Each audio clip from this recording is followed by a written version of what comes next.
एक नया सरकारी आंकड़ा आया है। सरकार खुश है। ये आंकड़ा उत्तर प्रदेश चुनाव प्रचार के दौरान आया है, तो बीजेपी ने इसको अपना नया हथियार बना लिया है। आज प्रधानमंत्री नरेंद्र मोदी ने जीडीपी यानी विकास दर में उछाल के नए आंकड़े के सहारे नोटबंदी के आलोचकों को कटघरे में खड़ा किया। मोदी ने चुटकी लेते हुए कहा कि एक तरफ वो हैं जो हार्वर्ड की बात करते हैं और दूसरी तरफ एक गरीब का बेटा है जो हार्डवर्क से देश को बदलना चाहता है। नरेंद्र मोदी और उनका अलग अंदाज, अपना अंदाज। भाइयों बहनों, हिंदुस्तान दुनिया की सबसे तेज गति से आगे बढ़ने वाली इकोनॉमी में उसने अपना नाम दर्ज करा दिया है। नोटबंदी का निशाना बनाने वालों का मुंह बंद कराने के लिए प्रधानमंत्री मोदी को एक नया हथियार मिल गया है। यह हथियार है तीसरी तिमाही यानी अक्टूबर 2016 से दिसंबर 2016 तक की विकास दर का आंकड़ा। इन 3 महीनों में नोटबंदी के बाद भी विकास दर 7% रही। नोटबंदी के दौरान देश की विकास दर 7% रहने का आंकड़ा इसलिए भी अहम है क्योंकि इसी दौरान चीन जैसी अर्थव्यवस्था की जीडीपी 6.8% रही, यानी भारत से कम।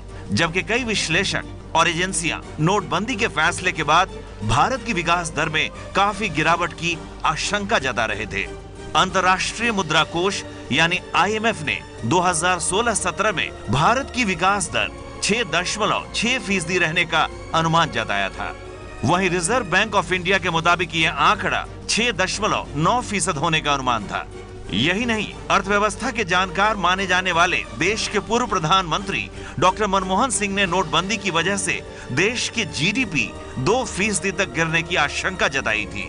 वहीं पूर्व वित्त मंत्री पी चिदंबरम ने तो नोटबंदी को सबसे बड़ा घोटाला बताते हुए 2016-17 की विकास दर 6 से 6.5% तक रहने की भविष्यवाणी कर दी थी। देश ने देख लिया हार्डवेयर वालों की सोच क्या होती है, हार्ड वर्क वालों की सोच क्या होती है। ये देश ने देख लिया। एक तरफ वो विद्वानों की जमात है जो जो हार्वर्ड यूनिवर्सिटी के नाम पर बात करते हैं, एक और गरीब मां का बेटा है जो हार्ड वर्क के द्वारा देश की अर्थनीति बदलने पर लगा हुआ है।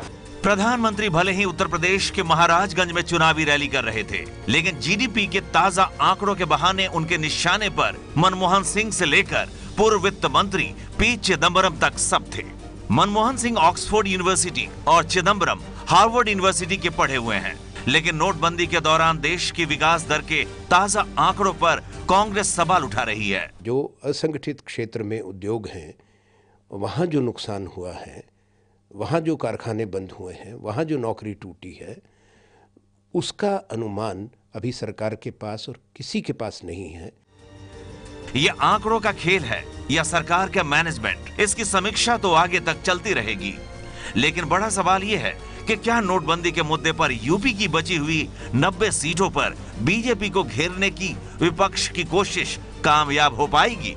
महाराजगंज से जावेद मंसूरी के साथ दिल्ली से प्रशांत की रिपोर्ट। सबसे तेज नतीजे 11 मार्च को सिर्फ एबीपी न्यूज पर।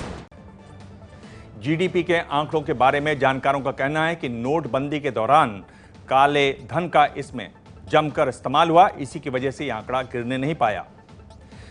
बड़ी संख्या में थोक व्यापारियों ने उत्पादकों से माल खरीदा और उसमें काला धन इस्तेमाल हुआ। अब जानकारों का अनुमान है कि चौथी तिमाही का आंकड़ा गिर सकता है।